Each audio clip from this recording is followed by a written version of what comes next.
Kongversation. Oh no! I've actually been out of jet fuel for weeks! Air Force One is going down! This reminds me of that one Harrison Ford movie. Witness. Hello and welcome to Mercifully, the first non-E3 episode in some time. I'm Chad McCanna. Is this an E4 episode? Maybe, yeah. I'm Hyle Russell. We have no choice but to increment. Yeah, we have a dedicated call sack episode following up on our weeks and weeks of neglect. We are purging the call sack, you might say. That's right. We have to get it all out. It's the one day out of the year where answering any call from the call sack is legal. Yes. It is although I did actually go through them and attempt to pick some decent ones.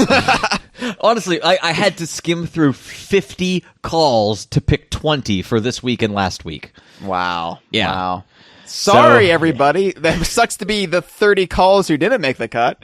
But a lot of them were the calls and the hang up because they stumbled on their words and they wanted to do it better, which is totally valid. But some of them were way outdated and some were just people doing a comedy bit vamping that had nothing to do with the DKU or us or DK Vine or anything. So, that's okay. There are also some that we just reasonably wouldn't be able to fit into this or last week. So that'll be for our future emptying of the call sack. Oh, okay. Wow. Anyway, should we get to some due diligence really quick? Let us. Yeah. Okay, so support DK Vine on Patreon. That's at dkvine.com/Patreon. Every little bit you give on a monthly basis not only helps out us, the site, and lets DK Vine get stronger like a growing little boy. Yep. But you get rewards as well. Right. I'll give you an example of, apart from the rewards you get, an example of some ways that we're using the money. We're putting together Hall of Fame videos, and those are being entirely edited by Matt Corna. Matt needed a good way to capture video game footage, so we used Patreon funds to buy Matt an Elgato capture device. That's a concrete way in which we are using your donations to make DK Vine and its content better. Yeah, contrary to popular perception, we're not just using it to buy a yacht. It'd be a pretty shitty yacht if we were. It's a fixer-upper, but, it's got personality. As long as there are implications. That was a reference to a thing on a show. Yep. Sure was. Anyway, check out DK Vine's forum. We're at dkvine.com/forum. It is a collective of like-minded weirdos who get really angry at each other in election threads in the off-topic discussion. Oh, yeah. They also get really... Well, actually, I was going to say they get angry at each other in discussions about fake legal discussions for the Dunk Kong universe, but actually, that thread has been really civil and kind of awesome. Yeah, there's been some terse words exchanged, but besides that, yeah, everybody's kind of just keeping their temperament in check. So that's nice to see. It's an intellectual discussion on a video game message board, which is a very strange thing to have a claim of ownership to. But yeah, we actually have elevated discourse on a Donkey Kong message board. To be fair, I mean, how many Donkey Kong message boards are there? No, I'm just saying the fact that a video game community of any stripe, there's two that I can count of, and including us, is able to have any sort of conversation about heady topics without just immediately descending into political and racial trolling and baiting of one another, like essentially what every Reddit thread turns into. I'm very proud of that fact. I'm proud of the DK Vine community. I'm also proud that they don't engage in memes like expand dong. Like all DK Vine humor is self-generated, I like it. Except for when you make references to things like It's Always Sunny in Philadelphia, then we steal. But right. Besides that, I am very proud that our forum doesn't look outwards the broader internet and say, haha, expand dong. Let me repurpose this funny thing to make my own comedic point. That's what people like I do. No, I mean reference. No, I mean really. Let's take a moment to discuss referential humor, because why is my Always Sunny reference any better than posting a macro? Because it's still going against the grain slightly. It's I don't know. No, it's not though. It's kind of the same thing, isn't it? I feel like those sort of posts were used as shit posts, as non-contributory, just like trash posting in an earlier era of internet forums. But these days, you can actually kind of make a cogent point with a GIF. You know? Yeah, I agree. But at the same time, like things like Expand Dong, that's stupid. They lack. Yeah. I would say it's the quality of things, like making an It's Always Sunny reference. At least the joke was of a quality standard, whereas Expand Dong means nothing. Actually, my reference wasn't really quality. I just took the fact that you referenced a boat and referenced an episode in which there was a boat. That's not a joke. I didn't make a joke. I made a reference. But it was a Family Guy joke. But you called back to something that comedy nerds will appreciate. It's like making an Arrested Development thing. It's a calling card of people who appreciate a certain standard of comedy. But that's kind of worse in a way, isn't it? That's being, not only is that not making a joke, it's being exclusionary. I'm a monster, Hyle. You are a monster, and so is everybody else on the DK Vine forum. There's never been a better time to join. Follow DK Vine on Facebook, Twitter, Tumblr, and YouTube. DKVine.com/YouTube. DKVine.com/Tumblr. /Twitter. /Facebook. Subscribe to our YouTube channel. That's seriously, we are really making a concerted effort to provide a higher caliber of YouTube content. And a lot of stuff is coming from E3. A lot of interviews with folks from Rare. We actually have one more sea shanty video from the Skullduggers, Rare's E3 pirate band that nobody has heard. We've got exclusive.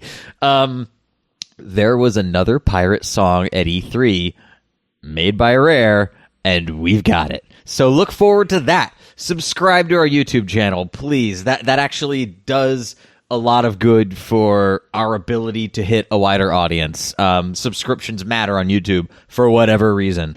It's not just view count, which you'd think that would be all that matters. But please subscribe to us if you enjoy our content. Yeah, absolutely. And finally, since this is a callsack episode, we need to plug the hotline. Of course.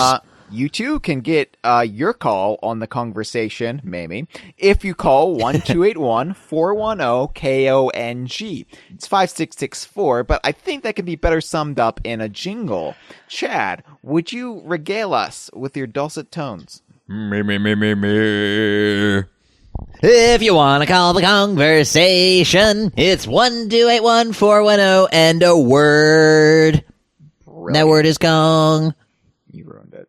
So anyway, that's how you How get... did I ruin it by engaging in your premise? What did you expect me to do with that setup? No. You ruined it by the last thing, by explaining what the word is. Because then people are actually going to be able to figure out the phone number. But that's part of the jingle. And that word is Kong? Yeah, that's always been part of the jingle. No. Yeah, and I follow up. That word is Kong.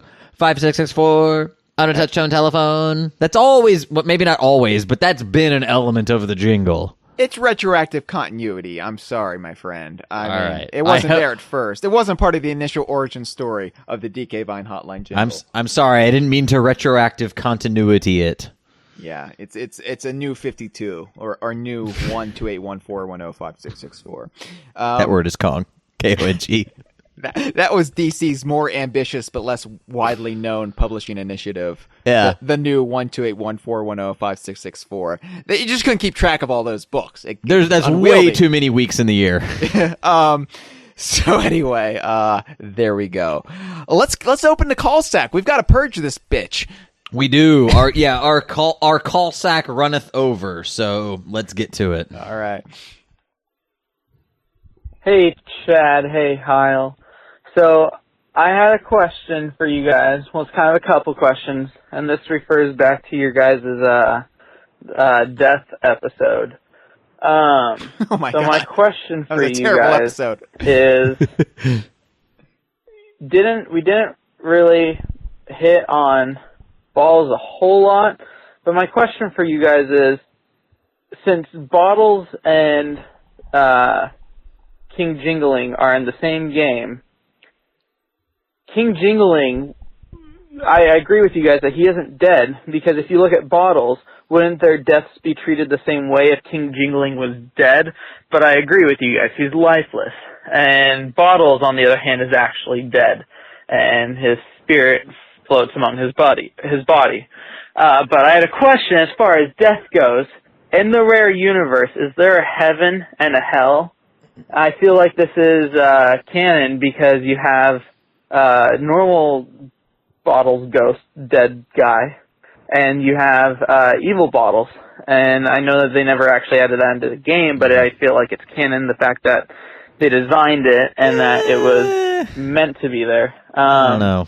And then another thing that I thought about, and I'm not sure if you guys have ever thought about this, but did you realize that when the B.O.B. or the Big O Blaster, it only takes life from King Jingling, but when it gives life back, it gives it back to King Jingling and Bottles. So where did that extra life source come from? Or does King Jingling not have all of his life back? I don't know. I wonder if you guys have thought about that or wondered that, because we have. Yep. they never sucked the energy from Bottles, and so I thought that was kind of interesting. And then the last question was on the Greg the Grim Reaper topic. When Conker is in that kind of I don't know, I want to kind of call it like Greg's limbo area. When he first died, The waiting in the room. cobblestone area, that big hand takes Conker, and I don't feel like that's a hand that's from Greg. I feel like that hand is some other being, and so I was wanting to know what your guys' opinion on that. Is that Greg's powerful just being grabbing Conker? Is that some type of being that's in charge of Greg, that is kind of the overseer of everything? I mean, it seems pretty powerful, and knowing that Greg seems like a physical character. I mean, if you walk up to him, he's an actual being there. I don't think that's a... Uh-oh. 3 minutes. 3 minutes. I'm so sorry, caller. We don't even know who it was. All right. We'll call him 3 Minute Slim. 3 minute Slim. Anything Slim. So I don't know if we can get a question out of that, Hyle. I certainly the Big O Blaster thing is worthy of discussion. Yeah, so I feel like we've touched upon this before. I know we discussed it. I feel like we discussed it in the episode. Maybe I'm wrong. That was a terrible episode, and I'll never listen to it again. Not as bad as Bears. Not as bad as Bears, no, but it mortified me to see Grant Kirkhope liked the link to it in Facebook, and I'm just like, oh, don't listen to that, Grant Kirkhope. Don't listen to that episode. Yeah. Well, but yeah, no, clearly there is some energy, life force energy, that didn't make its way back into its original source, because Bottles got some of it. Whether that's some of the earth that got drained, or whether King Jingling is now slightly more empty soul-wise, we don't really know. right. I mean, it didn't seem like there was a void in Jingling when he was joining up with the rest for the party in Bottle's house, but maybe he's like Bilbo Baggins at the beginning of Fellowship of the Ring. He's just stretched more thin. He feels hollow. like butter scraped over too much bread. I love that line. Honestly, I think about that line often when I feel overworked. The butter scraped across too much bread. It's so vivid and perfect. Oh God, I love that line. Well, Bilbo's such a cool character when he's not down in Goblin Town. Yeah, to be fair, Chad, the reason you feel like that is because you stole that ring underneath Goblin Town. Had you not done that, then you'd feel fine. Look, don't tell me how to live my life, and I won't tell you how to live yours. Fair enough. Yeah. So anyway, we needs it, Hyle. We needs it.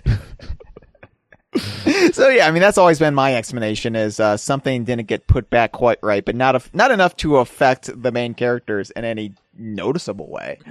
Yeah. As far as the skeletal hand, what's your take on that? I always thought it was Greg. I always thought it was just Greg projecting himself because he's a ghost man. You do see it in the overworld when he redeposits Conker. I mean, it's not just in that Beetlejuice waiting room limbo area. You know, it does go into the overworld, and perhaps that's something that we are given the benefit of seeing. I doubt that, you know, when Conker dies in the Bigga the Nut fight, that Bigga and Jugga actually see that hand redepositing Conker there in the arena, but still, it's happening. It's just on a plane that most aren't privy to. Now, he did ask about, is there a heaven or a hell? I think clearly there's some sort of afterlife in the Donkey Kong universe. Oh, yeah. We've had dedicated episodes on that count. I don't know if, you know, if I think I even talked about this before. I think there's different planes of afterlife, Sure. different dimensions even. You could even we know there are different dimensions. We know there are alternate Earths. Right. We know that. Right. Yeah. I'm just saying. I think you could even remove the spiritual element to it and get just completely physics with it and string theory it to death. And you know, I think definitely death does not end with death in Donkey Kong universe. So we should get Dr. Brian Green as a special guest on the episode. Oh, the guy from 90210? Yeah, exactly. Exclusively to talk about... Yeah, we can ask him about Terminator the Sarah Connor Chronicles. Exclusively to talk about the Donkey Kong universe. Yeah.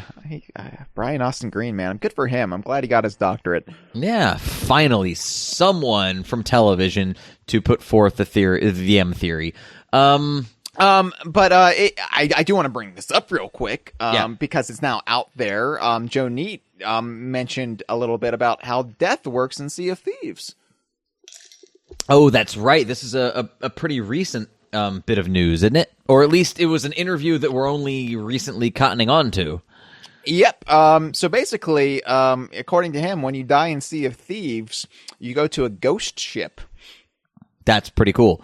I guess what do you think the purpose of this is, though? Like, are you there forever, or? No. I mean, that doesn't make any sense, really. So, I think there's going to be consequences of death, like you lose something. But we do know that there's going to be a way for you to retrieve a sunken ship, but you don't necessarily die in Sea of Thieves when your ship sinks. You can. But can. I'm sure you can. I don't know. It wasn't in the E3 build, but I'm sure drowning enters the equation in the final game. I guess, yeah, if you're below decks repairing the hull and the ship goes down, probably there's going to be an air meter. Yeah, I would imagine. So, yeah, I think ultimately the purpose of this is to find your way back, but it's an in-game mechanic to not brush away death. What do you think? Wouldn't it be cool if there were like those, you know, those dissections of the Titanic wreck and everything? Have they talked about the suction of a craft sinking into the ocean would have just pulled like everyone down with it? Wouldn't it be cool if your sinking galleon actually has some kind of effect that pulls you down, and you have to escape it as an extra bit of peril, and then Shark Circle? Like I think it'd be really cool if there are some extreme consequences to being near a shipwreck, much less being on the ship when it happens. Possibly. Ooh, maybe the bigger your ship is, the more dangerous it is if it sinks. Yeah, exactly. Yeah. So, that would be cool. That's a perfect risk reward. Yeah. Ooh. We need to do like a Sea of Thieves speculation center at some point. There's so much just in that cinematic trailer that you know that kind of gets me salivating over the potential of the game. We need to try and dissect that and put out some things that we want to see. Yeah, absolutely. But no, what I like though is also the implications. Not, I know we're talking about boats, but I don't mean implications in the way you meant them earlier, Chad. Right. I like the implications though that maybe the pirate. This pirate culture, they've developed a way to cheat death, and they've developed this system for themselves in the afterlife. So, like, if you're a pirate, like we've got you covered. We've got a back door to get back to the land of the living. So we're circumventing the Grim Reapers and the whole infrastructure of death as we've seen it up to this point in the DKU. I have to wonder if this like dead ship is crude, or is it just there for people to ride on while they respawn? How do you get back to your physical body? Yeah. Like what are the mechanisms here? Because I think that will really inform the afterlife of the Donkey Kong universe a bit more if Sea of Thieves is taking place in the Donkey Kong universe. Captain Black Eye, he's got to be there. But we don't know that, though, do we? No, I'm not saying we do. I'm just saying it. Anyway. I clarified this on the forum earlier tonight, and I just want to say it on the podcast. Hyle and I have not seen any concrete evidence that the final Sea of Thieves game will be Donkey Kong Universe under DK Vine's current rule set. However, we've been reading the tea leaves for 17 years, and we're pretty sure that that somewhere in there's going to be a bone thrown to us, maybe a captain bone. I've never felt so confident about anything in my life. Oh my God! Don't tell Michelle. Well, I mean non-romantically. Let's take another call, shall we? Well, no, that's not right, because I am romantically attracted to Sea of Thieves. All right. It creates a stirring in my loins. Oh my God! I want to fuck it. Thank you, unknown caller. Hey, DK Vine, just going to a quick thing you should probably know about the Autism Speaks Skylanders you bought a few episodes ago. Uh-oh. This is for you, Hyle. Autism Speaks is actually the worst, it turns out. Literally, their message basically isn't Autism Speaks, hear us, like you would think, but instead it's more like, Autism Speaks. Isn't that awful? These people, they're better off dead than having autism. Also, it's vaccinations. So they're crazy anti-vaxxers who really don't care about the perspective of people with autism. They only care about themselves. They're really awful people. One of the, major investors even said at one point that she would have killed herself and her autistic child if she didn't have, quote, 2 normal ones, which is, what the fuck? No! You should, that's wrong. That's fucked. Oh my God. Yep. You should not be supporting them. They're a bad charity. And forget the Blue thing, because that's just them. Like, Blue, not autism. Nothing to do with autism. That's the branding of Autism Speaks. Just avow all that shit. Forget it. Get it out of your head. And call them cunts whenever they come up, because they fucking deserve it, because they are awful people. Sorry, this isn't really about Donkey Kong. Whoa. Bye. Thank you. Another unknown caller. That was actually the president of Autism Speaks. It's just very, very, very shoddy organization they have. They need to work on branding, I think. This has come up. Yeah, this has come up since the discussion of these weird Autism Speaks branded Skylanders, which are just repaints of normal Skylanders. They're apparently a really shady organization, and Is it? I don't know if it's a perfect comparison, but I've heard allegations of money laundering leveled, or at least pretty disingenuous misrepresentation from the Pink Ribbon Cancer Association, the breast cancer. Although I think in the Susan Komen whatever, yes. I think in their case they're not saying kill yourself if you have cancer. Right. Okay. So it's a bit worse here. Yeah. I mean, I think... Is there anything to this? Because, I mean, let's contextualize this. This is a person from the internet who called into a hotline and started saying these things. Hyle, you're closer to this by virtue of Skylanders. Is what this person is saying accurate to your knowledge? To my knowledge, there's these allegations. Yes. Okay. I'm not going to come down on one side of the fence or the other because I don't want any litigious people. Oh, who gives a shit about litigious shit? I mean, we're a podcast. We can say whatever the fuck we want. This is our venue. I just don't want us to be giving a platform for conspiracy theorists or anything like that. Like if Autism Speaks is a horrible organization, let's call them that. But if they're not, I don't want some internet person to have a platform to espouse hate. No, the evidence is certainly out there. Okay. I don't know. I'm not on the inside, so who's to say? But they really should not be coloring Toys to Life figures to support their charity or whatever it is. There's better ways to support autism and autism awearess and whatnot than this McCarthy light, Jenny McCarthy, McCarthyism, not Joseph. No. Wow. Oh man, that's a cursed surname, isn't it? It really is. So it's unfortunate that Acclaim partnered up with them. To my knowledge, this is the first time they did it, and hopefully they won't be going down that route with the Imaginators line. We actually so we live stream this podcast as one of our Patreon rewards to the $5 and up per month tier. Yeah. And the Twitch chat that's receiving this live stream is corroborating the caller. So it's definitely like I said, all signs point to yes as far as them being terrible people. Wow. All right. So how does that make you feel about those Skylanders? Does it discourage you from purchasing or using them? Or as I said when I first discussed them, none of the money from those Skylanders goes towards the actual charity. It's just a branding thing to raise awareness. That's for so Autism weird. Speaks. Yes. So I don't know if you could really say it's supporting them. But it's a shame that the DKU is tangled in this web, has this guilt by association. So I don't know. Ugh. All right. Well, thank you for the caller.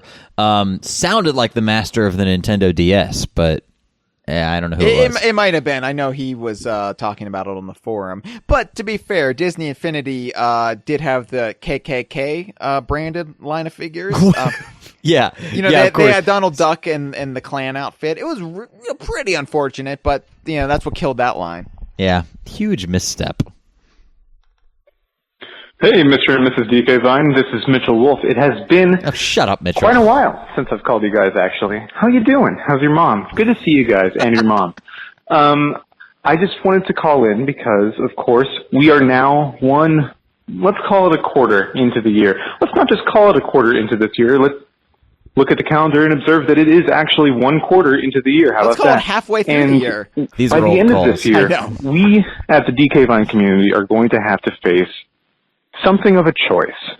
Now, we've been championing the idea that you can be a fan of both of the games coming out this year.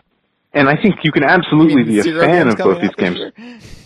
But on the forums, there will be debates. There will, of course, be debates on whether one game, which stays true to its roots a little bit more, or the other game, which is following the evolution of those roots a little bit more, is better. And personally, I agree with Hyle's earlier statement that neither of these games have to be better than the other. But I'm just being realistic here when I say one of them is probably going to dominate the forums a little bit more than the other. So, you know what? I'm just going to put my cards on the table and ask you guys, which one do you think is better? Yokai Watch 3 Tempura version or Yokai Watch 3 Sushi version? Okay, thank you very much. See you later. Bye. Thank you, Mitchell. The answer's obvious. Yeah. I before you give your answer, I just want to say he's no longer a future staffer. He's been revoked. If only we had listened to this call before talking to him at E3. Anyway, give your joke answer. What? Oh. I was gonna say the sushi one because obviously sushi is healthier than tempura. Yeah. Next caller. Oh, by the way, you said Acclaim was responsible for Skylanders. It was Activision. Oh, is it? Yeah. I knew it started with an A. Whatever. I was close enough. I was right, essentially. Thanks, Twitch chat. What's up, guys? Been following you for years. First time calling in. I want to talk about my man, Cranky Kong, particularly in Tropical Freeze. You know, I thought when you finally got to play as Cranky Kong, like he should have been like an absolute stud. You know, he's been talking for years about how everyone crush through games, get all the hero coins, completely dominate. I mean, he should have been like the ultimate, like super cheat code, like destroying everyone with mere looks, like setting souls on fire, bouncing across the stage, ripping through like the unstoppable juggernaut that he is. Deeply, deeply disappointed in that. But keep up the great work. I'll be listening. Cranky for life. That wasn't a question. No, it was a statement. It was a general way of living. I am pro Cranky Kong, and that's the way I live my life.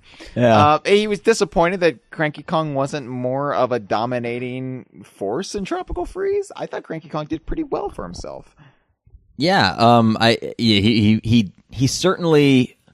Yeah. He wasn't as imposing a figure as he was in the arcade days, but that's the passage of time, and I think he's figured out a great way to use his cane to his advantage to become one of the better ones in the game. Certainly for speed running. If you, there was, by the way, Hyle, do you watch any of Summer Games Done Quick or Awesome Games Done Quick? I've partaken in some of their streams, sure. Okay, but you don't like make it a matter of point when those streams go on to look at them? I'm a busy guy, Chad. Yikes. What all right. I barely have time for your YouTube streams. That's true. You would They're prefer on YouTube afterwards, but you would prefer that doctors have borders.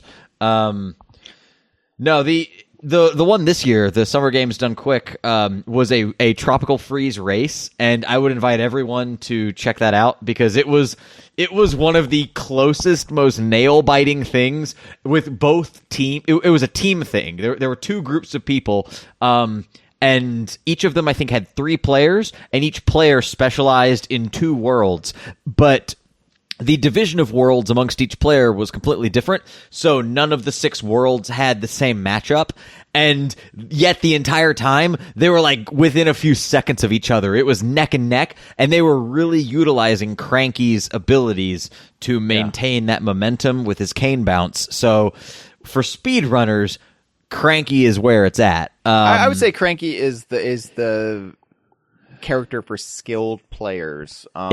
People who really know the ins and outs of the game and they feel confident enough to use somebody who doesn't have really floaty mechanics. Right. So yeah, it was a cool one. Sort of, I think went part and parcel with the unknown caller's assertion, not question. Anyway. What I like about Cranky in Tropical Freeze is that he strikes a blow against ageism. Oh, he's an elderly man, but he can still go. He can still get out there and contribute. We don't have to shame him for having experience. Yeah, for having a little gray in his neck whiskers. Although by this point Mario is also elderly. He just dies. He dies, and he's got a nutritionist, so he has some nips and tucks. He's got that Mushroom Kingdom money, the royal money to keep him looking younger than his years, but that's just the deceptive nature of that bastard Mario. Yeah, Cranky Kong wears it with pride. All the mushroom containers are just containing their honest impression of Mario's age. So thanks for the call, Cranky Kong for life. Yep, agreed. I guess. Hey, Mr. and Mrs. DK Vine, this is Mitchell Wolf calling back. Depending on what episode this is, maybe again, I don't know. Who knows? You guys probably. Anyway, I just wanted to ask you guys what your reaction typically is when you find out that someone is a Donkey Kong fan, but not for the patently DK Vine reason of it. Like, let's say someone is a Donkey Kong fan, but then they decide to inform you that they're like, yeah, I just love how he just beats up everything, and he's super aggressive all the time. And we would say, probably if they were on our forum, well, I mean, he's not. But if you were to meet this person in person, and you, like in real life, in the meet space, if you will, what would your reaction to that be? Would you just be happy that there's another person around you that's like into Donkey Kong, or are you kind of maybe dismissive of their liking of Donkey Kong? Up to you guys. Want to hear your answers. See ya. Bye. Thanks, Mitchell. I don't know, Hyle. What do you think? I can honestly say, in real life, you know, in the physical world, Yeah. I have never had that interaction, and I don't No. think I ever will. I would just, honestly, I'd just be really chuffed that someone in the real world was into Donkey Kong in any way. Yeah, I wouldn't be insulted by that. It's fine. Maybe they have a narrower exposure to the series than I do. And I don't even think that, like, a first interaction like that would be an appropriate place to educate or criticize. It's just, oh, I like Donkey Kong too. That's awesome. Check out DK Vine. And that would be the conversation. That would be the most awkward, like, blind date in the world. Like, you got set up with somebody, you know, for single, and it turns out, oh, you're into Donkey Kong. Oh, but it turns out, you know, they're into Jungle Beat and you're into country, and then you just start fighting in the restaurant. Yeah, this is a Montagues and Capulets kind of thing. Yep, absolutely. All right. And it will end in death. It always does. Well, actually, everything ends in death, doesn't it? We all ultimately are marching toward the grave. But as far as how expedited it is, that's what determines how Shakespearean things get. And in this case, you would definitely try to poison the other party. But in that case, she poisoned herself, and then he killed himself out of grief. Right, but you would be happy that they were dead because they like Jungle Beat over country. And because you hate iambic pentameter and you just want it to be over. Absolutely. It's everything Jungle Beat stands for. Hi, this is Karate Joe from the forum. This is Green Boy from the forum. He's not from the forum. Yes, I am from the forum. But I just want to clarify that Green Boy is actually from the Legend of Zelda franchise, and it's symbolic Link. And me and Karate Joe have been in dispute about... Oh, we've been talking mostly about okay, so we've been talking about whether Donkey Kong music matches in quality to the Legend of Zelda music. Green Boy can clarify further. My name is not Steven. Putting aside your own biases towards the DK franchise music, we'd like you to compare and contrast the differences and the benefits, or the better factors of the Legend of Zelda franchise music and the DK Universe franchise. That's it. Yeah. So, thank you. He's pretty adamant, so you're gonna have to work hard to convince him otherwise. He's trying very hard. This is Green Boy signing out. Okay, guys. I thought they were gonna play us some like examples to compare contrast. Yeah. Listen to the Fire Temple with the original Muslim chanting, and then listen to Stickerbus Symphony. Obviously, one is superior. Well, actually, you would compare it with Hot Top Volcano or Hoo-na-na-na, come on and hoo-na-na-na. I love it. I fucking love Hot Top Volcano. Which those are lyrics for Islamic songs. Of course, yeah. I mean, I always pray toward Mecca when I play Hot Top Volcano. I pray towards Hot Top Volcano. What are you doing? You know where it is? I thought it was like domain. You looked at the antipodes. Timbers Island. Yeah. Off the coast of Africa. No, it's apples and oranges, really. It's again, and there's no right or wrong answer. I think Zelda has phenomenal music. In fact, today, at work, there was a work scavenger hunt that happened in the afternoon, so I actually had a couple hours in which I could actually do work instead of being pulled in 20 directions. And I put in my earbuds and Googled a YouTube playlist of Zelda temple songs, because the temple ones, they're not cutscenes, they're not like overly bombastic or item collects that you get with usual OSTs. It's just like atmospheric, moody, melodic music, and that's what I wanted to listen to. So I love what Koji Kondo and his successors throughout the series have done with Zelda's music, and I love what Grant Kirkhope and Robin Beanland and David Wise, everyone who's contributed. Evelyn Fisher, Graham Norgate. What did Graham Norgate do? Oh, Donkey Kong Land, motherfucker. Donkey Kong Land, of course, and Kenji Yamamoto, who did some really great work in Returns. He of Galactic Pinball and Metroid fame. And who can forget the contributions of Phil Collins in Vangelis? That's right, of course. We must recognize their contributions to Donkey Kong Country 2.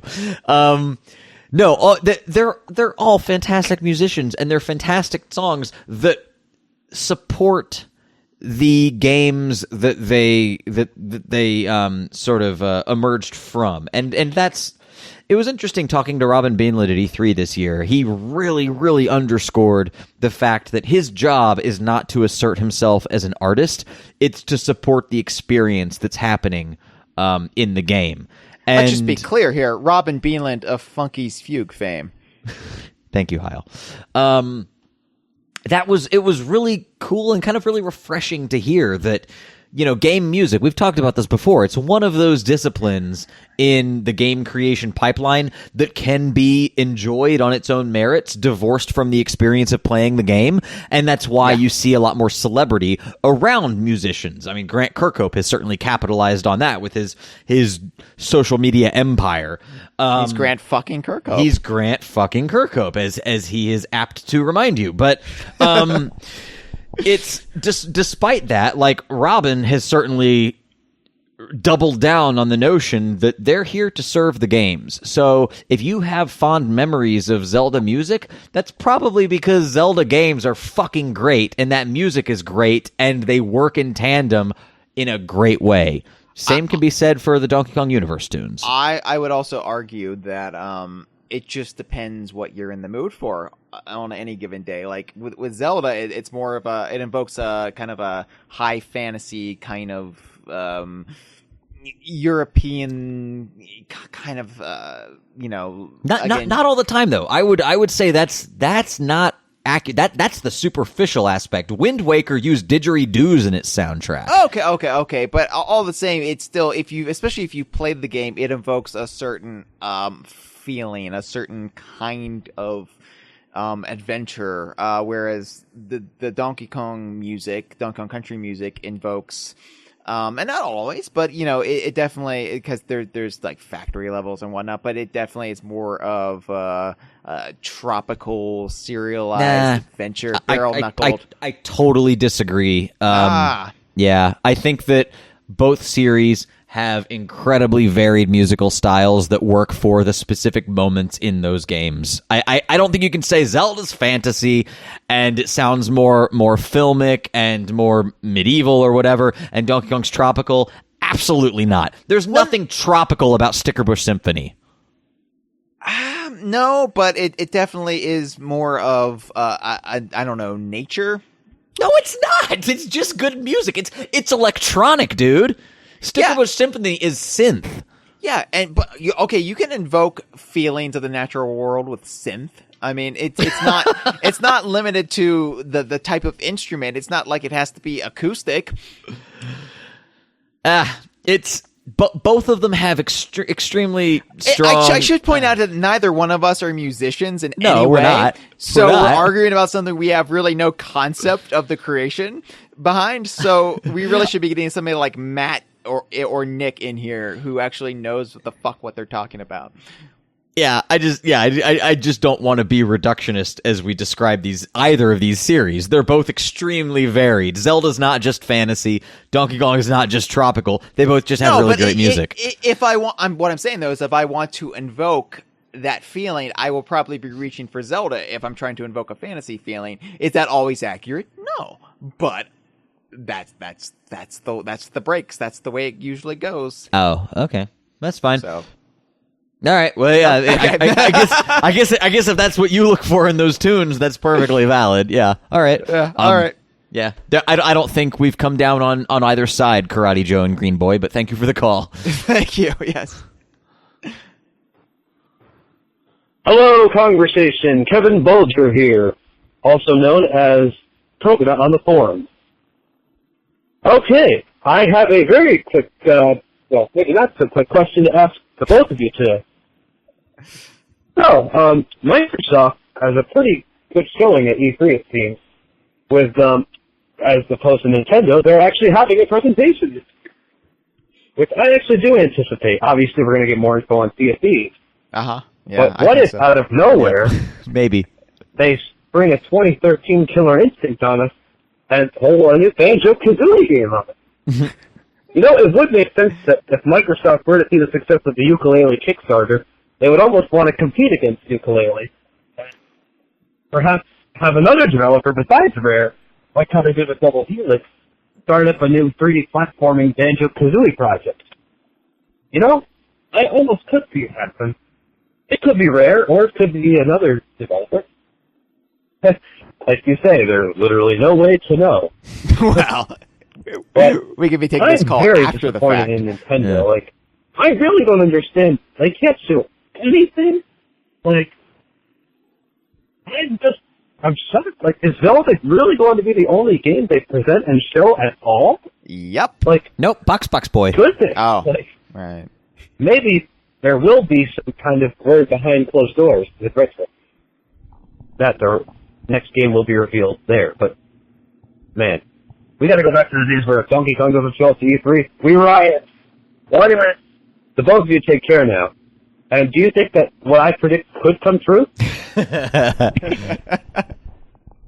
Thanks, Kevin. Sorry we didn't get to your call in a timely enough fashion to take it seriously. This is interesting, though. So, I actually think now that we have the benefit of a month on from E3, I think Microsoft is actually kind of embracing Yooka-Laylee, and it's not just it's not viewed as I don't know. Oh, it's a multi-platform indie game. How filthy! No, they're definitely embracing it. It was in their sizzle reel at E3. There's a big feature on it in the current issue of Xbox Magazine. Yeah. They actually interview Chris Sutherland. They have a big featured interview with stuff. And so I don't think Microsoft is keeping Yooka-Laylee at a distance, nor are they going to feel the need to compete with it anytime soon. Yeah, they stand to benefit from as many possible sales of Yooka-Laylee on the Xbox One as possible. Yeah, so I don't think it would behoove them to try to compete internally with it at this point in time. Right. If Yooka-Laylee is a raging success beyond the success it already has achieved, then yeah, they might take a look at it and say, well, we need to get in on this action. 3D platformers are back, baby. But at this time, no, they're just going to try to sell as many copies of Yooka on the Xbox platform as possible. And that's great, and that's what makes that even better is that since Microsoft is embracing it, that increases the chance that there might even be collaboration with Playtonic, maybe even getting a Banjo-Kazooie cameo in the Xbox edition. And that's just, again, pure speculation right. That I've been speculating on since the initial days of Yooka-Laylee discussion, but still, speculators got to speculate. And as far as Nintendo goes, I mean, the Zelda Gambit worked for them. Everybody was talking about it.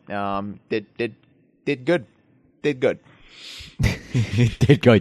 All right. And we know that they're plugging their hole in their holiday 2016 lineup with the Mini NES. So, oh yeah, that was news today, wasn't it? Mini NES, as you would say. Yeah, the Mini NES. That was news a week ago or whenever this episode's going up. Oh yeah. Oh yes. Today, as of recording, but I only saw images of it. Does it actually play cartridges? How does it work? It's one of those plug and play systems like Sega's been making for a decade now. It's essentially 30 games on 30 NES games on this programmed on the system. So it looked like there was a tiny little flap that you can put cartridges in, but it's all just memory inside. I think that's just there for design. You can't actually open the flap. Oh, that's stupid. There's no cartridges. It's just one of the. It's Sega has been making Genesis versions of these for a decade now. Wait a second. So Nintendo is charging, what is it, $5 per for NES titles, and they're also diluting their own market with this thing. Which, if you get this, do you get crossplay with your Virtual Console NES titles? Probably not, because that would require an online infrastructure. What is this thing? Hyle? No, it's literally 30 NES games programmed on the thing. You plug it in, you play. Jesus Christ! But the fact that they've been selling NES games for years now, where people have played and have save files on them, they're not entertaining that reality at all. I answered my own question in the premise that this is Nintendo. The answer is no. This is something Sega, like I said, Sega's been doing this for years. I know, that's the thing though. We live in a climate in which you can make a system like this online, and you can there are API endpoints with the Virtual Console that they could plug into and sync your blah, blah, blah, blah, blah, blah, blah, blah, blah. If this has been out and Sega's been doing it for years, Nintendo could and should be doing a better version of it that utilizes the Virtual Console in the eShop, but of course they haven't. I don't even need to read the article to know they haven't.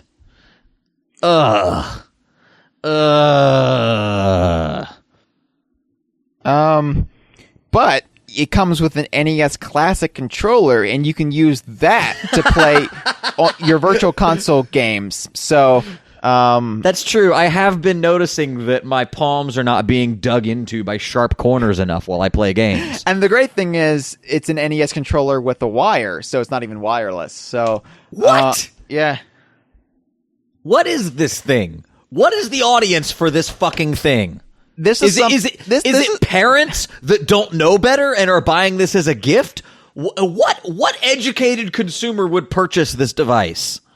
People who are hungry for NES nostalgia, which Nintendo caters to every waking moment. If you are within the sound of my voice and you're considering buying this thing, buy a Retron 5 and buy a bunch of NES cartridges on eBay and play them the way God intended. For the love of... Oh my God, Nintendo. Why do you make it so hard to be a fan of you? The lineup on the system looks solid, though. They've got all 3 Mario games. They've got, like, all 3 Super Mario Brothers games. They've got... It's a fine lineup. They've just already been selling this content for years and years at an inflated price on superior hardware. Yeah, I know. Here's the thing, though, Chad. Here's the thing. This is going to sell well. That's the sad thing. Like, this is people are excited about this, despite the fact that it's not necessary in any way. It's like, ultimately it doesn't matter, and I'm sure people will get their nostalgic kicks out of this, but it's so frustrating that it could be done so much better. And what frustrates me is I've finally realized that with Nintendo, we're never going to get Super Nintendo nostalgia. We're never going to get N64 nostalgia. Oh, just wait. No. People have been telling me to wait for a decade now. We're still mired in this 8-bit nostalgia kick that's never going to die. No, you're mired in this 8-bit nostalgia kick because that's the level of fidelity that makes financial sense for indie developers. In a few years' time... No, I'm talking about in-house Nintendo. Nintendo, it has never really embraced the SNES era onward. Give it time. As far as nostalgia, they've been telling me to give it time for a decade. 80s nostalgia was huge in the mid-aughts. Now we're in the 90s nostalgia, but Nintendo hasn't gotten the message. I think it's coming. I think it's coming. I think Playtonic is taking an extra generational leap ahead in keying into N64 era nostalgia, but that's never gotten Super Nintendo nostalgia. It'll happen. All right. Yeah. You say Anyway. that, but I think people are saying, well, Nintendo has to release this mini NES first, and they're going to get around to the other ones. They're not. I very much doubt those are ever going to come, because this is just a stopgap so they can sell something this holiday season, because they don't have Zelda anything. They don't have anything. They don't have anything for the Wii U. The Wii U is essentially dead in the water. Even Yooka-Laylee is now Q1 2017. They're screwed. Yeah, well, yeah. Anyway, this is frustrating to me, as might have been evident. That's just your blatant anti-Nintendo bias talking, Chad. I am notorious. And then notorious. Hey guys, it's Chad. been a while. Oh wait, say again. What was your joke that Rob Butler stepped on? Oh, I was gonna say you're the notorious CGM. Worth it. Totally. Hey guys, it's been a while, but it's Rob Butler here. Anyway, I'm not sure how this call will fit into any particular episode, so feel free to hold on to it or whatever you want to do with it. But something I think Hyle said recently, it kind of got me thinking. What do you think humans, average Earth humans in the Donkey Kong universe, like what are they aware of the goings on in some of these games? I think Hyle seems to think that they aren't aware of talking animals, but I have a different opinion on that. I'm wondering what you guys think. Conker, of course, went his comedy tour with Ryan Stiles. I don't think he had to hide that from anyone that he was an actual talking animal. I think the Earth of the DKU is it's a fictionalized version of our Earth. It's just like a superhero universe, maybe the Marvel Cinematic Universe, where it is Earth, it's our Earth, except not in a way. It's a fictional version where, the average people are aware of these things that start to divert from our actual personal reality. And there's examples of people being aware of these things. For example, Goldilocks and Little Bear, the We're really Fox having family, this discussion again, aren't we? meets the Bear We really family, are. I believe. I haven't played the game, but you can tell me. And then also, there's other examples, but another big one is the Mario and Sonic at the Olympic games. He called again because he these didn't are, think it's called the first time. talking animals competing in real-life Earth cities during real Olympic sporting events with Mushroom Kingdom denizens in the audience, right in front of all these actual humans, I would assume. So how do you think that works out? Is it still all just a big secret society thing, or what do you guys think? Anyway, thanks as always for putting on the show every week. Talk to you later. Bye. For more on this topic, see Kongversation, episode 428. I've thought about this in the time since our last episode. Oh, have you? And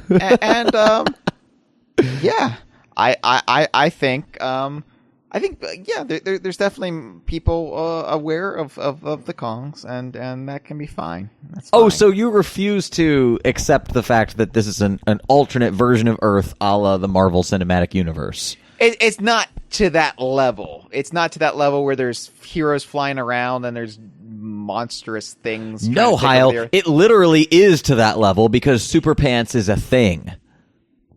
Super Pants. We don't know if Super Pants is actually Mr. Pants as a vigilante, or if it's this romanticized version that he feeds to Toby as a good night story. We don't know. You take my point though. It literally is that level of disruption to what we know as reality.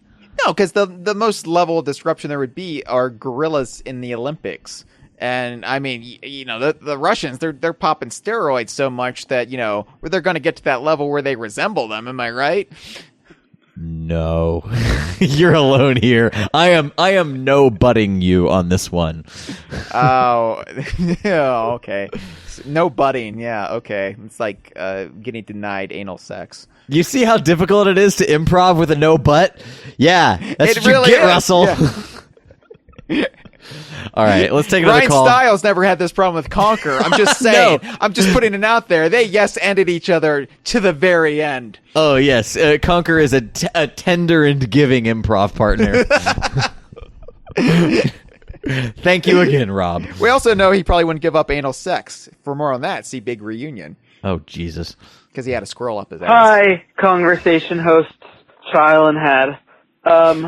So this is Jewish Hoser, and I have really unfortunate news for everyone that's excited for Yooka-Laylee. I'm going to get it delayed, and you may be asking yourselves, who is Jewish Hoser?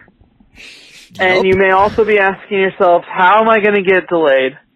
But the thing is that I've come up with such an amazing idea for Yooka-Laylee that no one's thought of before, and I know that they hear it, and so when they hear this idea, they're going to start immediately developing this, because you can't not do this, and it is going to delay the game, probably 3 or 4 years, but just hear me out. So, this is going back into the Donkey Kong universe, and you know what the best game in the whole DKU is? That's right, Donkey Kong Jungle Beat. And you know what Donkey Kong Jungle Beat had? It had peripherals. And that's what Yooka-Laylee needs. They need peripherals. They need some type of instrument. I want them to make a drum set or maybe have like a type of saxophone or something or to play Yooka-Laylee with. Maybe. And possibly. I can vouch for a lot of people that they want this. I speedrun Banjo-Kazooie, and my record time is 16 hours, and I know I could cut off 3 hours if I had some type of gaming peripheral. I would feel most comfortable with a banjo. It would definitely put me into the game a lot more. So I just want to know what you guys thought about that. What type of instruments you think Yooka-Laylee should use as a gaming peripheral? And if you guys are bummed that they're going to delay it now because of this, I think everyone's going to be happy because everyone really does want a gaming peripheral. The best games that have ever existed are obviously Donkey Kong Jungle Beat, an E-Guitar Hero or Rock Band game, and then Dance Dance Revolution. And don't forget Mario Dance Dance Revolution. So, I think this is going to be great, and, I think that that's what the market needs, not virtual reality. Virtual reality is dumb. I think that nothing is more real than having an instrument in your hand. And so, just tell me what you guys think about what instrument you guys think that should be the next gaming peripheral.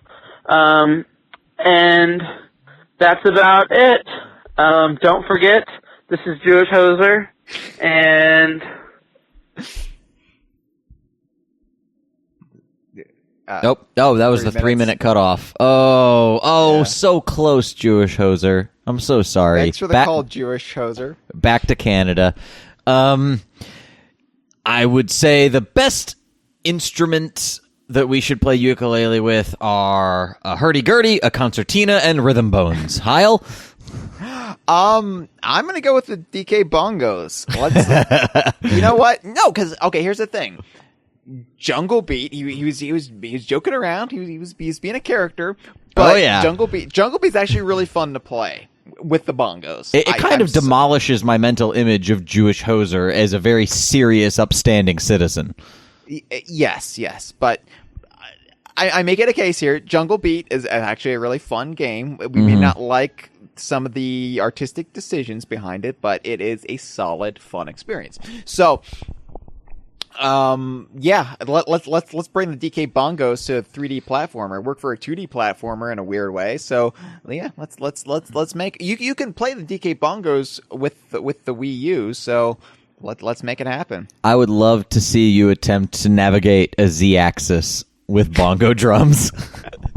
No, I'm joking, of course. Let's he's talking about holding an instrument, so I don't know. Let's make it yes and a penis. I'm holding a penis. That's the instrument I'm holding. Penis. Thanks, Jewish hoser. Thanks for the call. Love you. Yep. Love our callers, every single one. Hey guys, ACZ here, and holy crap, it's less than a week until E3, and even less till the Microsoft press conference. Are you guys excited? You should be. We are! Now, we know that Sea of Thieves is probably very much going to be shown. I have a very strong feeling that Sea of Thieves is gonna be like a very big push this year at Microsoft's press conference. And I think even there was a recent rumor that said that Microsoft is in fact going all in this year on Sea of Thieves. That is one of their big pushes, you know. That's going to be like one of their big holiday pushes. Wow. But not only that, but I found it interesting that apparently the surfacing up to the water again is a Battletoads rumor that Rare is indeed working on Battletoads. Ooh. And they will be ready to show it off. And I know that a couple of people have actually been interested in this theory, especially since the release of Rare Replay when Kevin Bayless was being interviewed and he was talking about Battletoads, and near the end of that video he turns to the camera and says something along the lines of, you know, maybe it's time we made a new one. So, like, I'm thinking that they may have, like, contracted Bayless, like, temporarily to, like, redesign the Battletoads for this new game. I mean, obviously it's not going to be the biggest budget. I'm actually pretty excited if it's, like, you know, some sort of, like, Xbox Live $15 download, but it's still very high quality. I think that'd be, like, really cool. But what kind of surprises do you guys want to see out of the Microsoft press conference? Do you guys want to see like another Yooka-Laylee trailer with perhaps a little crossover with Banjo that we've all been speculating? Or would you rather see the DKU cameo in some other game like they've been doing with like IDARB and Killer Instinct? That's about it. Me, Ape, and Mamechi will actually see you guys next week. See ya. Oh, God, I hope that doesn't happen. No, it was fantastic actually getting to see ACZ, Mamechi, and Agent Ape at E3 along with Mitchell Wolf. That was amazing. But yeah, we're emptying the call sack, and obviously some of these are pre-E3, so I don't know what we can answer from this call. Hyle? Yeah. Well, I just cracks me up that the Battletoads rumor will never die. It's like the mainstream gaming press's Saberman Stampede at this point.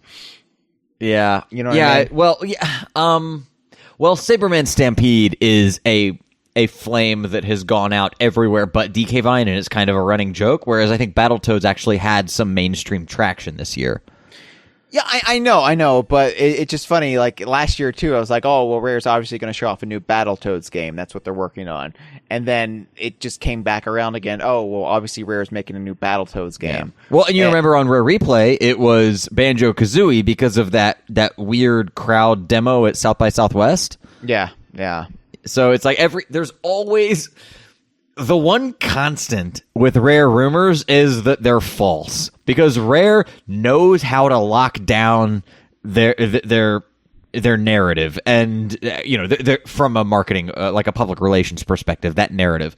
They even invited, as Amir put it on the Logcast, a bunch of randos into their studio, and yet Sea of Thieves was the one thing that didn't leak at the press conference. Every other game and announcement leaked in some form or another, and yet Rare knew enough of their fan base that we would preserve the NDA and keep our mouths shut, and they themselves did as well, and anyone related to Sea of Thieves.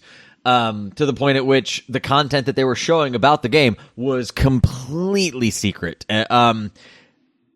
You're not going to find anything out about Rare. The rumors are fun, but they're never based in reality, and they never play out. The only one that even came close was last year's Rare Replay rumor, and that was owing to the fact, I think, that they had to source a lot of interviews with a lot of people outside Rare, and in doing that, despite the fact that I'm sure each of those people signed an NDA, they were casting a wide net, and wide nets have little holes here and there. But your average game is not going to have a leak when it comes to Rare. They know how to control that. So speculate all you want, but you're never going to get it right. But, remember when we first met Line Buddy last year, he was certain it was going to be Battletoads. And right. If you can't trust Line Buddy Line Buddy knows how to read those tea leaves, doesn't he? He's my go-to expert for Cambodian snuff films, so why can't he be my go-to expert for what Rare's working on? Yeah, that's a reasonable extrapolation. Very reasonable. I'm a very reasonable guy. Thank you, ACZ. I appreciate the call, and we both really enjoyed meeting you and the crew at E3. That was awesome. Yes. Hey, Kongversation. I had another question that I thought of since E3's passed by. The first question is for Hyle. I was curious to what you think about Zelda. I think the game looks pretty great myself, and from what I can tell, you and I think pretty much the same about how we view games. And I love the story of Zelda, and I know the timeline can be iffy. To be honest, I really think they decided to make a timeline after everyone really wanted a timeline. They threw it all together, but it makes sense. I have the book and everything when you look at it. But when I saw the trailer, I just wanted to know what happened. I wanted to, where does this connect to the other stories? What timeline does this fall on? And then not to mention, this is right up your alley with nature. It is the wild. So it's aggressive. Wide open. It is. Nature. To me, it said Hyle all over it. There's just no monkey in it. So maybe if they squeak in a monkey or something, maybe you'll like it that way. Or some apes, gorillas. And then my second question was, I saw you guys hung out with some DK Viners out at E3. And what was it like to finally get to hang out with Mamechi? And why doesn't he have his own Mamechi minute on the Kongversation? He does. It's called The Calls. I think that would really help boost up your following. So, that's all I had to say. Oh, yeah, this is J Puzz, by the way, JRef73. So, can't wait to hear you guys' answers, and love the show. Keep it up. Bye. Awesome. Thank you, J Puzz. So we're finally in the post E3 calls, and it's just been pointed out by the ACZ in the chat room where we're live streaming this podcast that his call was actually played on one of our E3 preview episodes. Oh, well, we'll just cut that out then. That's fine. No, don't cut it out. We had a new answer for that same question. I think it's worth keeping in. Okay, we'll see. No. Keep it in. Keep it in, Hyle. Keep it in. Oh, okay. All right. Do it. I'll be pissed off if I listen to this back and find out that question was cut. Okay, fair enough. Yeah. And you don't want me to be pissed off because I've never been pissed off at you before. Never, and you wouldn't know how to handle it. I wouldn't. No, it would be a completely alien territory we'd be in. We've known each other for a while. So yeah, how would you categorize our time with the gentleman from the DK Vine forum? It was lovely. It's always weird meeting people in person because you start to associate them as like floating words on a screen. So when you actually realize there's people behind the words, it's a little off-putting at first because you expect them to be these floating words on a white screen or black screen, depending on if you're reading them on the DK Vine forum or elsewhere, because we are the only blackground site that still exists online. Right. Which honestly I do aim to rectify in the inevitable, massive, fundamental, foundational, infrastructural, architectural reworking of DK Vine. We're going dark text on light background. We have to. What we should have do? We have to, Hyle. We should revolutionize and have green backgrounds. Oh, okay. Yep. Let's do that then. I'm sure. Let's just make it harder for people to read it. Let's make it like a GeoCities site. I mean, come on. All right. Well, we're 90s nostalgia, right? Until we get there, let's just put the animated GIF of the under construction guy shoveling. Oh, how about some marquee tags? I'm nostalgic now for GeoCities. I miss it. Yeah, I was looking for my original GeoCities website, which was called Bart's Online World. It was a Simpsons, South Park, and 3D modeling website that I made when I was 12 years old, and I looked for it the other day on a GeoCities archive and couldn't find it. I have no idea what happened to it. Oh, because that infrastructure, those three passions so often, cross over. Yeah. Well, they did for me, so I needed a place to put them. Right. No, it was great meeting the gang. H and Ape, ACZ, Mamachi, and Mitchell Wolf was there, but we'd already met him. It was a lot of fun. I wish we could have spent more time with them. But as far as Zelda goes, I'm excited about it. I'm actually looking forward to it. It piqued my interest. Yeah. I'm super excited for it. I'm glad that Zelda's finally really fundamentally changing the formula. If you want to listen to a really interesting discussion about what the changes in Zelda kind of mean for that franchise, check out the first of 2 Forum Watch episodes with Mitchell Wolf and our forum's own Saf.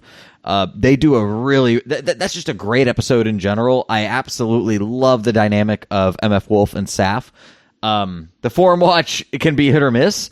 That was a hit. That was a big hit. And both of those guys, especially Mitchell, are big Zelda fans, and they do a fantastic job of talking about why this new direction is so important and so welcomed for the series. For my part, Hyle, you don't really play the series. You don't keep up with the series, right? I'm not passionate about Skyward Sword. Did you play that at all?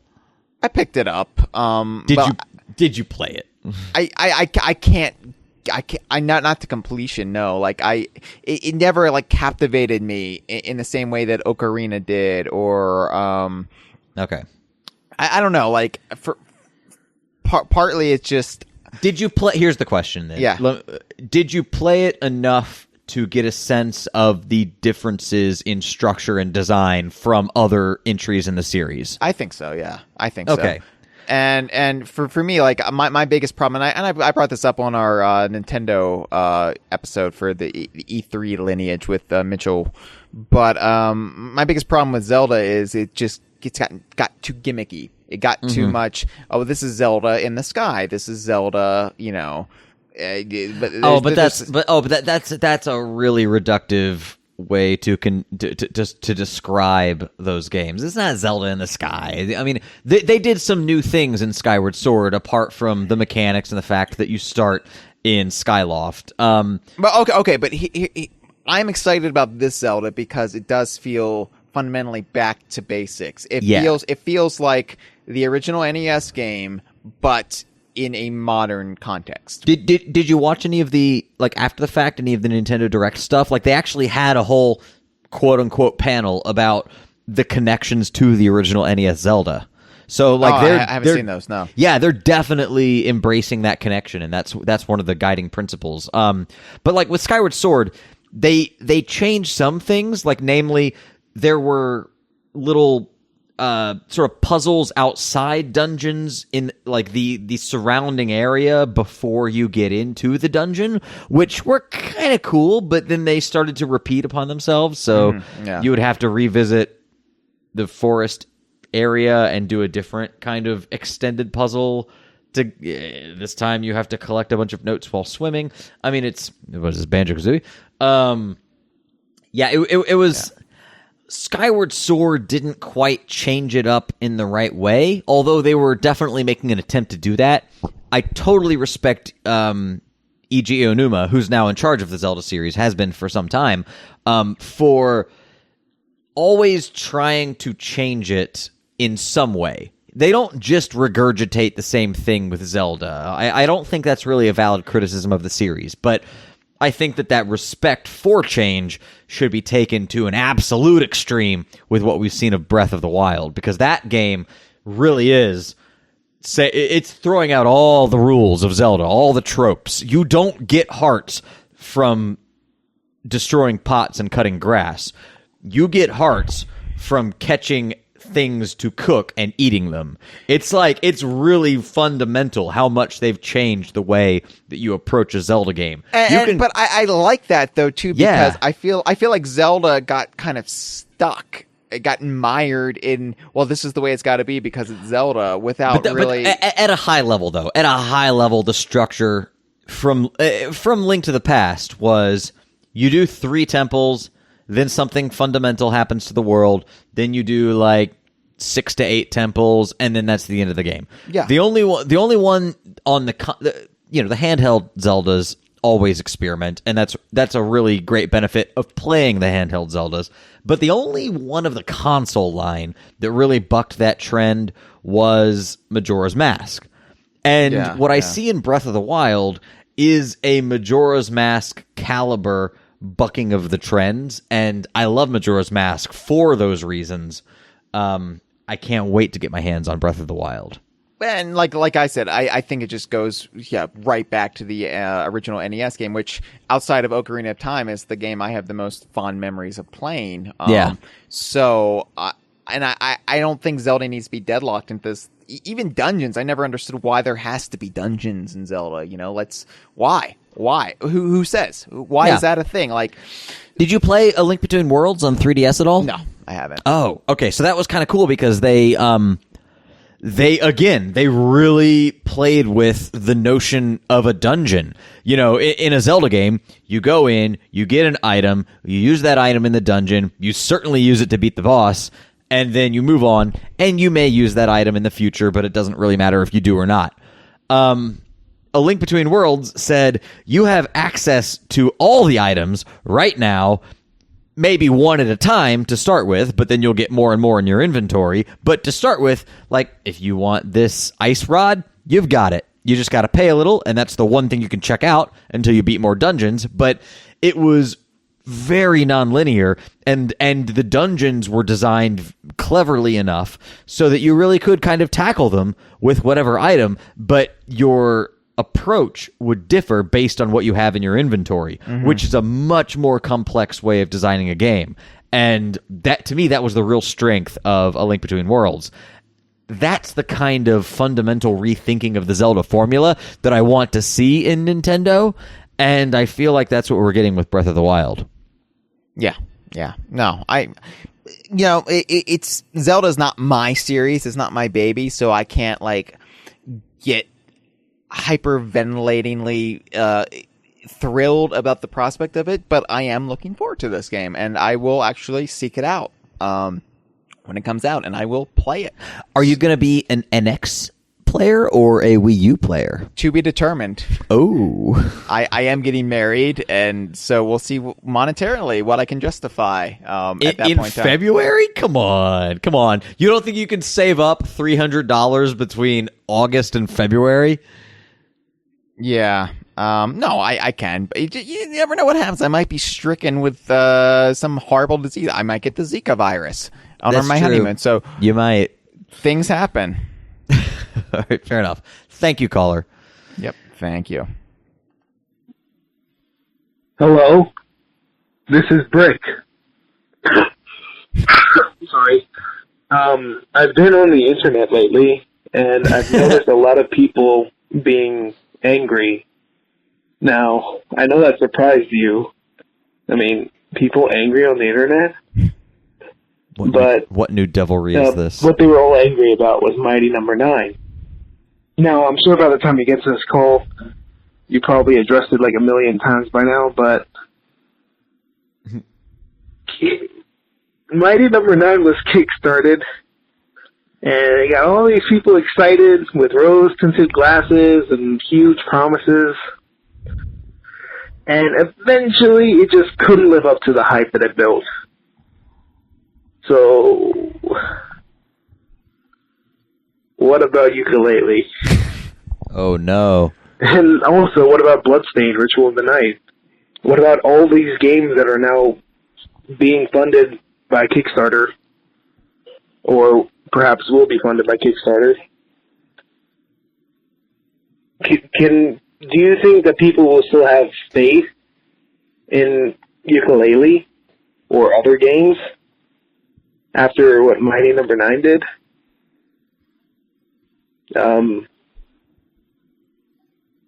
Thank you. Goodbye.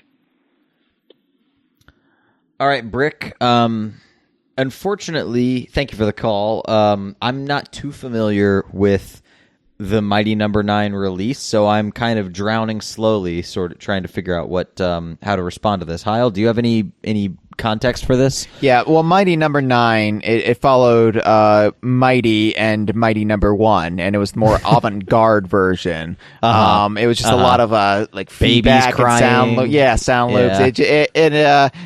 People thought it was just a blight, and it just was not reflective of the quality that usually comes from the creators. And of course, it came out that it was all Yoko Ono's fault.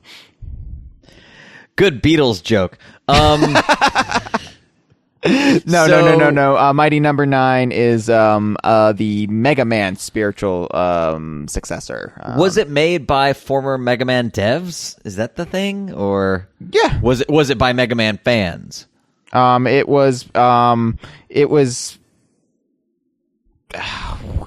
Who was it? Who was it? I by? don't know. Okay, I literally have no clue. It was about Koji Yamada and.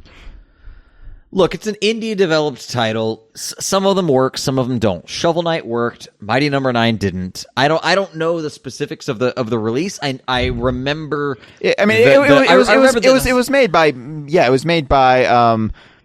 People who worked on the Mega Man series, so it wasn't fan generated. So but it was the Yooka-Laylee of the Mega Man world. Essentially. So I don't know about the reception or anything because I wasn't following it. Sure, but I'm sure that honestly they're probably patching it right now to rectify some of the mistakes of the release. I doubt they're just dumping it into the world and saying, "You guys fucking deal with this piece of shit." You know, that's. I highly doubt. I don't know, but I highly doubt they're just letting it sit there in its buggy state. But look, Yooka-Laylee.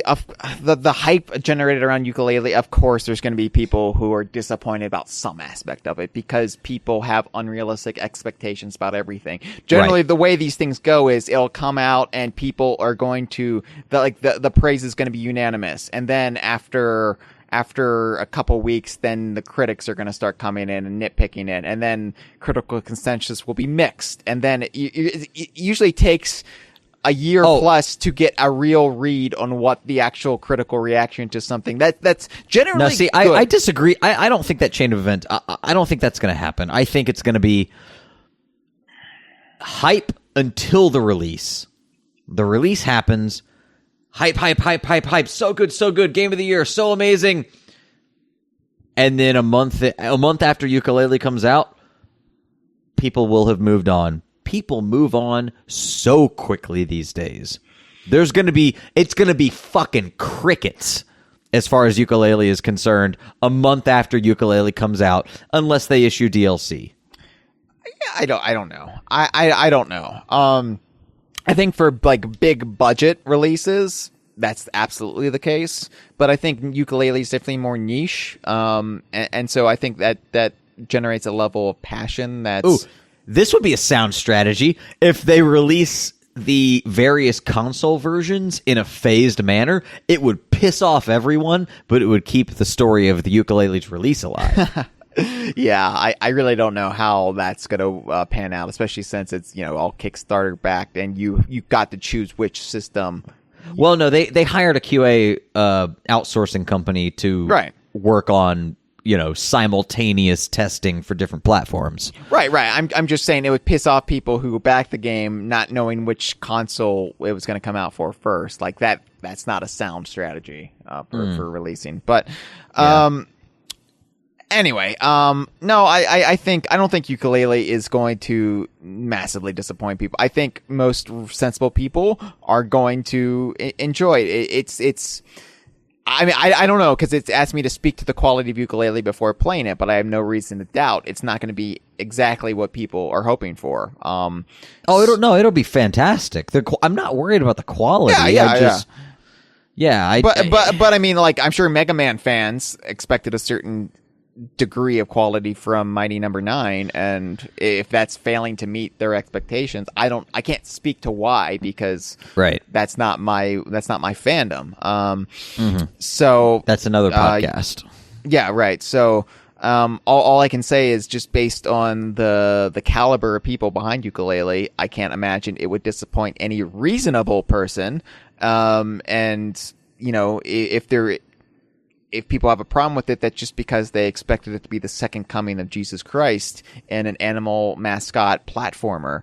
The hype is getting a little out of control. To the point where I am legitimately worried that there's no feasible way that Yooka-Laylee could live up to the level of hype. Whenever people hype themselves up to that degree, there is inevitably blowback. And that can be overblown as well. So I don't know. I think it's just, I think Yooka-Laylee is going to do fine. It's going to get good reviews. I think there's going to be critics who snark on it a bit and like, well, this doesn't really reinvent anything. But that's not the game they're selling either. They're selling something that's definitely a throwback to Banjo-Kazooie with some tweaks for the modern age.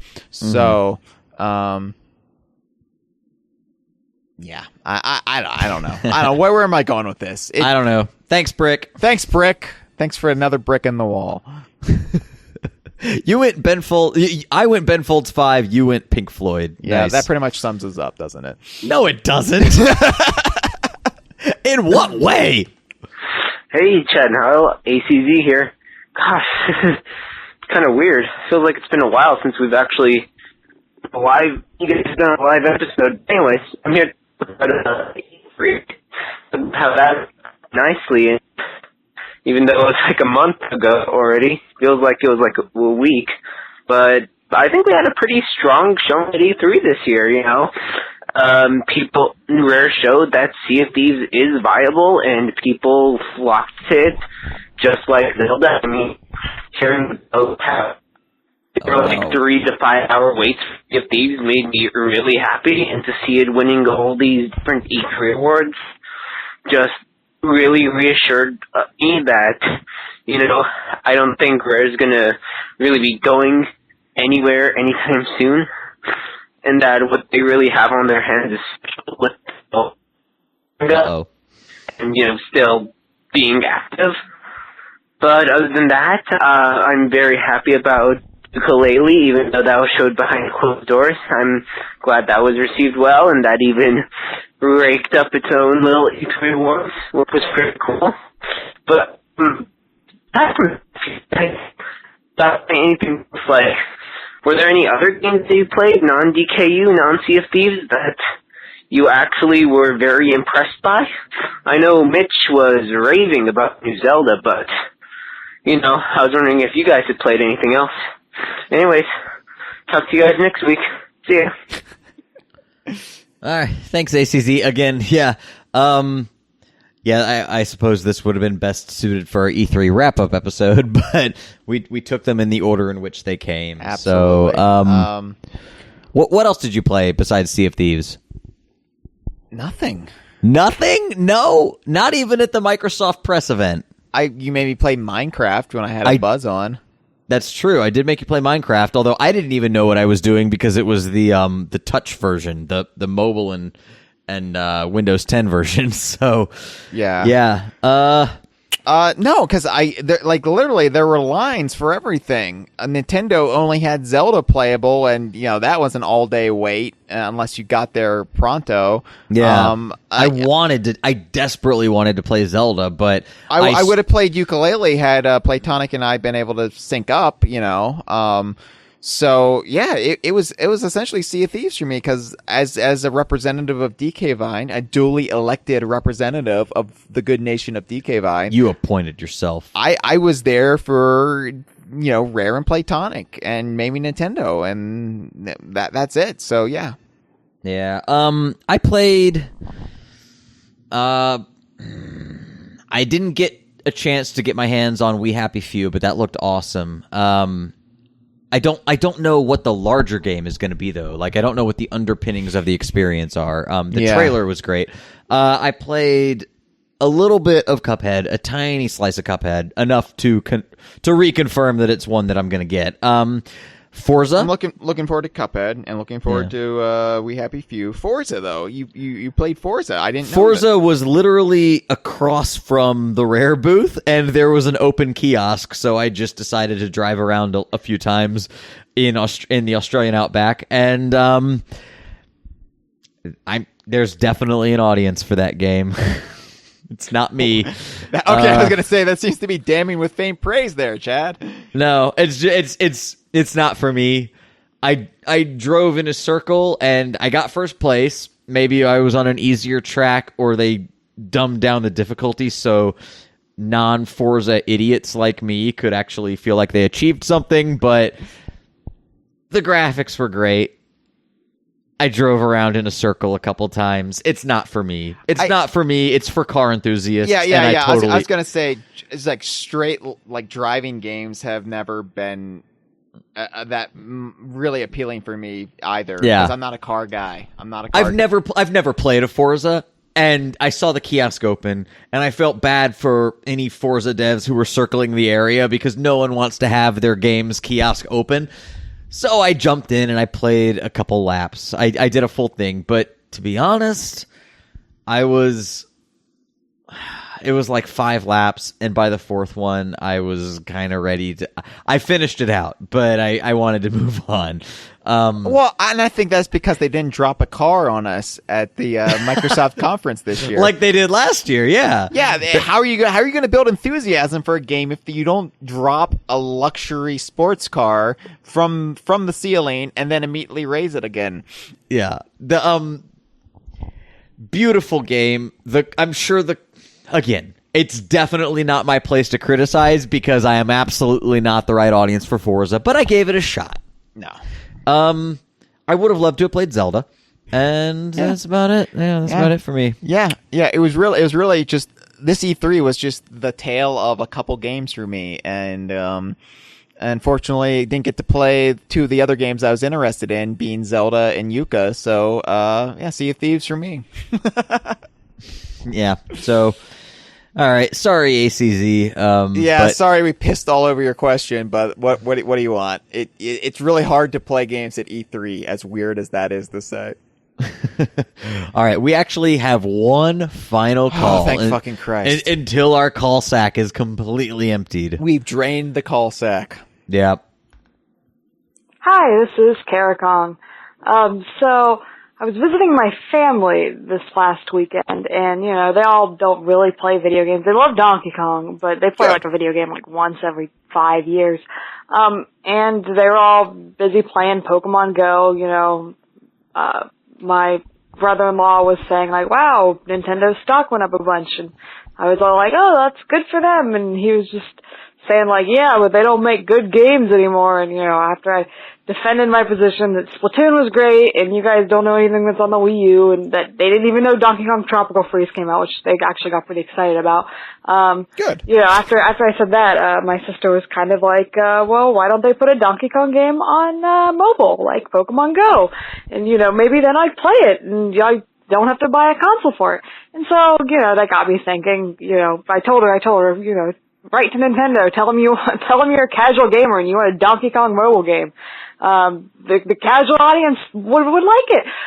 But I can't think to myself, what would be a good Donkey Kong mobile game? I mean, you'd have to make it a platformer, but I just don't know how you would do that. What would your guys' opinions on a good Donkey Kong mobile game? Alright, ciao. Bye. All Thanks, right. Kara. Yeah. This is a timely call because Pokemon Go is sweeping the world. Right. And as I said earlier in the show, I'm really enjoying it, faults and all. It's incredibly buggy, but at the same time, every time I splurge and decide to use my incense, the server crashes, and I wasted my valuable incense. Oh wait, incense or lures? Because the lures cost money. Okay. No, but incense is still hard to come by, so Yeah. Not when you level up. You'll start to get that from Pokestops pretty frequently when you level up. Yeah, okay. All right. Yeah. I'm enjoying, but for me, the frustration is that a lot of times if there's a Pokemon that you haven't caught yet, from what I've observed, that increases the likelihood that the game will freeze when the Pokeball shuts, and then you don't get the goddamn one that you want most of all, because I guess there's an extra callback to the server whenever you get a new Pokemon, and that's what keeps free. I don't know what the hell it is. Well, see, for me is whenever I catch a new Pokemon and it freezes, because that's happened to me quite a bit. Whenever I restart the game, I have that Pokemon. It didn't discard it. So for me, it never does, because it's before the point at which the Pokeball clicks shut. So it never gets it for me. Okay. But anyway, it's free. What do you want?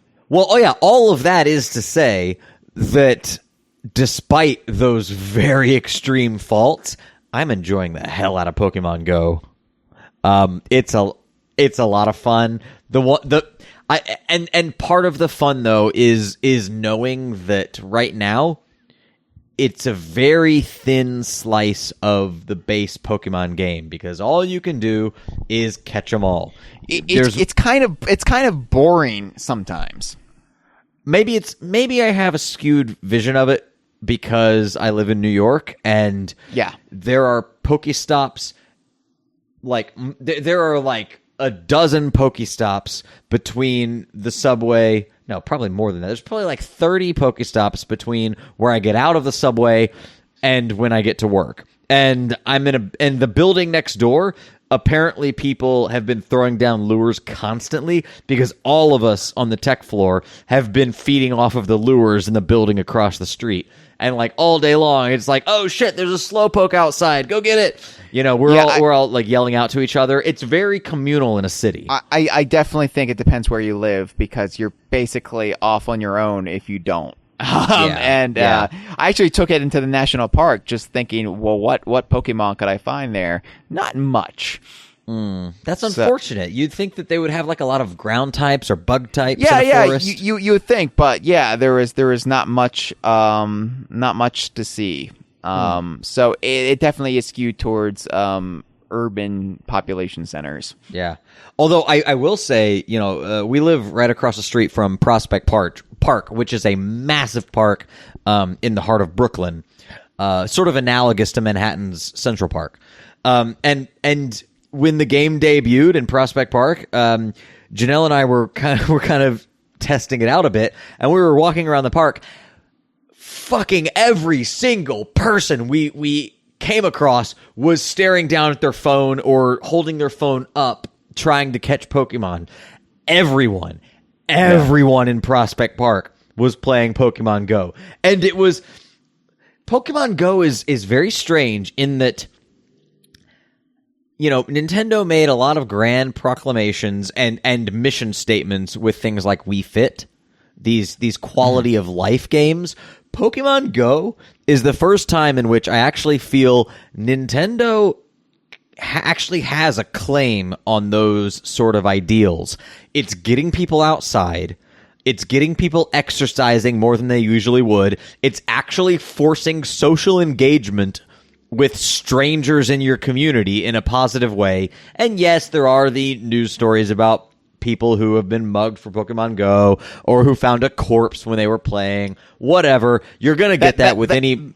That time a Pokemon gym spawned inside Jared from Subway's cell. Right. That was unfortunate, Yeah. I mean, it was good for Jared, but not really good for anybody else. Yeah, he was used to luring, though, so it was very natural for him. No, apart from those very, headline gripping stories, Pokemon Go actually seems to be executing on a lot of those pretty unattainable quality of life mission statements on Nintendo's part. And knowing how Pokemon works as a game, once they start introducing battle mechanics and additional generations of Pokemon, matchmaking, teaming up, the game is going to become so addictive. Right now, they're in this very thin slice to try and attract the casuals. All you want to do is let people walk around, see a monster, flick a Pokeball at it, and, done is done.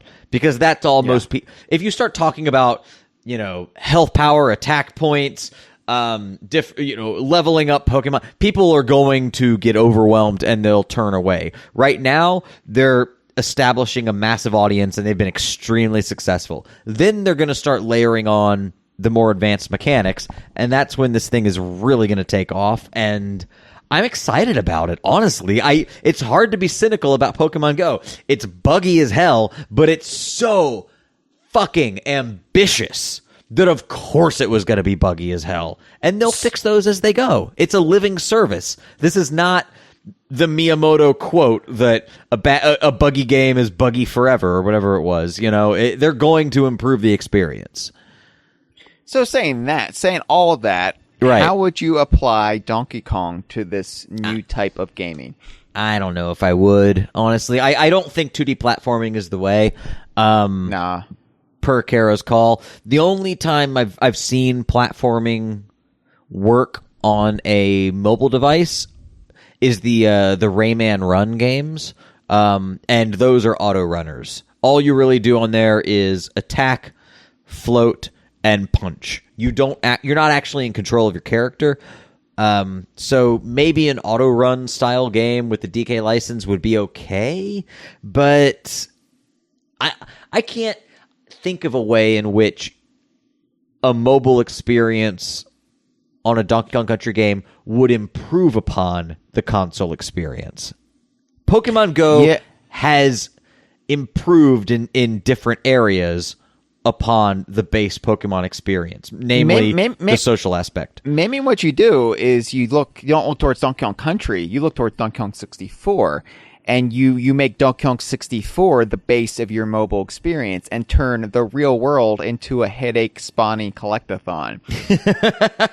I'm saying, what if you could put 5,000 bananas, in a city or something, you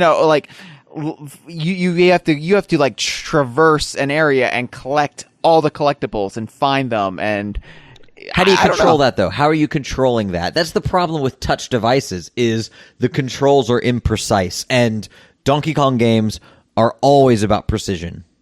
This would just be banana coins, golden bananas, the multitude of collectibles.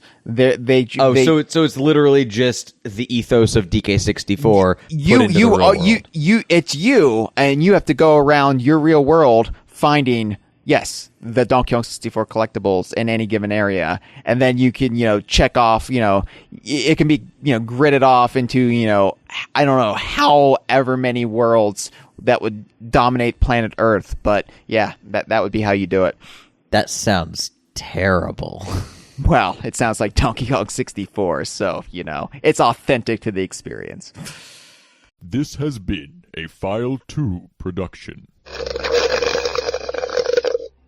Que rico.